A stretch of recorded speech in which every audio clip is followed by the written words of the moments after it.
నమస్తే అందరికి, నేను మీ హెత్విక్. మా శ్రీనిలయం అపార్ట్మెంట్లో మొన్న జరిగిన వినాయక చతుర్థికి వినాయకుడిని నిలబెట్టారు. 3 రోజులు పూజలు చేశారు. 3 రోజుల తర్వాత అంటే శనివారం నాడు వినాయక నిమజ్జనానికి సిద్ధమవుతున్నారు. ముందుగా రిక్షాలో అఖండ దీపం పెట్టి మా అపార్ట్మెంట్లో ఉన్న తాతయ్యలు, అంకుళ్ళు, మా నాన్నగారు అందరూ ఆ వినాయకుడిని రిక్షాపై పెట్టారు.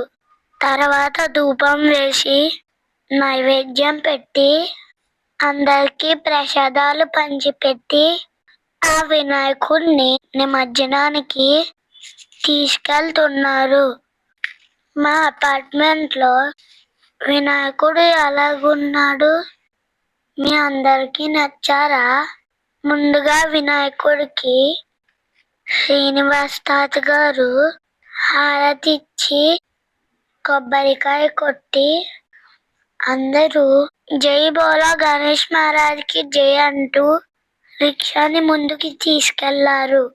మేమందరూ గణపతి బప్పా మోర్య అంటూ గట్టిగా చెప్పాము. ఆ వినాయకుడు వస్తుంటే మేమందరం గేటు దగ్గర చిచ్చుబుడ్లు, భూచక్రాలు, కాకర పొగత్తులు, ఆకాశ దీపాలు అన్నీ కాలుస్తూ ఉన్నాము. మేము చాలా బాగా కాల్చాము. మా ఫ్రెండ్స్ అందరూ అక్కడే ఉన్నారు. జై బోలో గణేష్ మహారాజ్కి జై, జై బోలో గణేష్ మహారాజ్కి జై. ఈ సంవత్సరానికి ఆ వినాయకుడికి అందరూ వీటికోలు పరికారు. మళ్ళీ వచ్చే సంవత్సరం కూడా ఇలాగే చేసుకుంటాము.